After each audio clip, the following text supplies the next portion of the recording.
Because both these competitors are black belts, this will be a 10-minute match as well.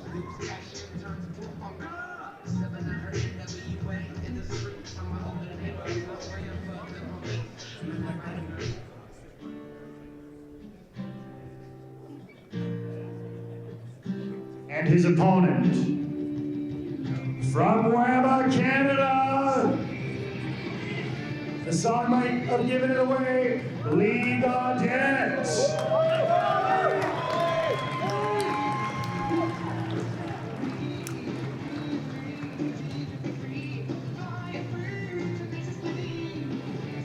Well, some people, Neil, as you know, like to go no rash guards. They feel it makes them a little slippier and easier to get out of subs. And or he wanted to show off his abs. So Lee is an experienced MMA fighter as well. Usually fights at lightweight. I think he's fighting in the neighborhood of 180 pounds tonight. Very powerful black belt. Oh, and it's nice we got former competitor who just beat Cole LeBlanc, Michael Sandisari, stepped in to officiate some of the matches. One of our officials couldn't make it on short notice tonight. I didn't get a chance to say during Michael's match. Michael's a big advocate of Brazilian Jiu-Jitsu in the province. He runs and owns the Strangle Submission Series that I had the pleasure of competing on, and I'm sure we're going to see lots more events from Michael in Winnipeg in the future. Okay, enjoy this high-level bout, ladies and gentlemen. Could be quick, could be over quickly. So what do we know about Ron? Well, we know Ron's a high-level black belt from DST. Again, trades his head instructor, Daniel Cobb, very top-level black belt. The head coach and instructor from DST in Winnipeg. I don't know Daniel very well personally. I've talked to him briefly in the past at events, but obviously by the level of his competitors, he knows his jiu-jitsu, and he's rolled with Professor Brigham, my professor, and Professor Brigham speaks quite highly of his skills as well. So Ron hit the Sumigashi there. Got the full rollover to what we would call a Hikomigashi, but Lee scrambled out of it and has gotten top position. Ron is playing full butterflies, and Lee is looking for the body lock. The momentum of the scramble has seemed to settle down a little bit there. Neither competitor wants to make any very large movement in this position, because large movements lead to big holes to exploit. And these guys are so fast and explosive too. One little mistake could be over before you knew it. Lee flirting with the edge of the orchestra pit right there, where our other competitors are watching front row seats. Ready to push them back into the ring. I don't know if we have anything in the rules for lumberjack matches, Chris. No, we'll have to get those in the rules for next time. Good point, Neil. I'll make a note. Ron is playing is having some difficulty establishing a guard here. Lee's doing good job of controlling his hips and legs. He's up to a 3/4 mount, and he's looking for some Frankenstein. He's got some Frankenstein attacks happening right there. The term we use for that the one or two-handed throttle, that way is the Frankenstein attack, or the Homer Simpson choke. Frankenstein choke.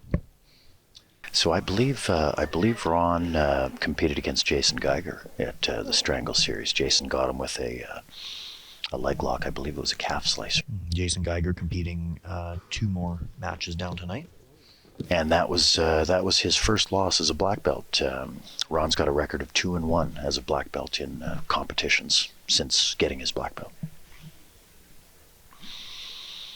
You already mentioned Lee's avid MMA competitor as well. He's been training in jiu-jitsu for 15 years. Used to train at a few different gyms in Winnipeg, and now he's currently training at WAMMA Canada headquarters. So Lee looks like he's trying to lace up Ron's feet there while getting a low posture pass, while Ron is bugging Lee's neck. Lee leaps over to try to get the full pass, gets it on the second attempt, He's having trouble sinking the position in. Ron is looking like he's starting to accept the position. Lee settles into north-south. Lee is very long and lanky.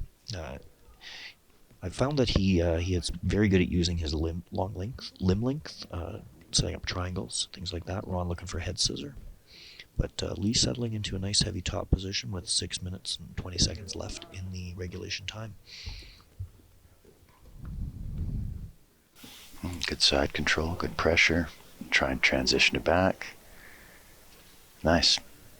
Oh, trying to get under that chin there. Oh, nightmare. The nightmare smother. Again, it's not something that you're going to get people to tap to, but it forces a reaction. And when big reactions and big movements cause a lot of big openings to get to different places. So you might go for a nightmare. They bring their hands out of a defensive spot, you get to do your naked choke. But Ron has reversed into Lee's guard. Looks like he has double unders, so he's going for a double under pass here, which is actually a solid defensive position. Lee is countering it with the shoulder clamp. He doesn't have his arms quite tied up there, but that shoulder clamp position. So typical wisdom, it doesn't hold up all the time, but typical wisdom in jiu-jitsu is when you're going through somebody's guard, you want 2 arms in, two arms out. And this is the first time tonight we've seen somebody working with the 2 arms out philosophy. Lee gives up the shoulder clamp. Ron gets the pass. Nice pass. Oh, but Lee recovers his guard. Very back and forth action. These two have some history. They used to train together years ago. So they're probably, slightly, still very familiar with each other's games. So Lee is Sometimes familiar. locking up a triangle here. Oh, nice. Lee has fairly strong triangles in my experience. Ron's keeping the alignment in his favor at this point, however. Keeping his elbow tight. And the more that Lee is to Ron's left, the safer Ron is. Now Lee has changed the angle by scooping the foot. This may be the end. Lee at the tap. Lee by the triangle choke.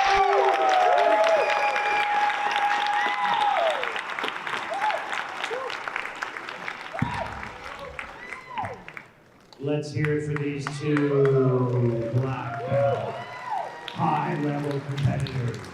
By triangle choke from WAMMA Canada, Lee Gaudet.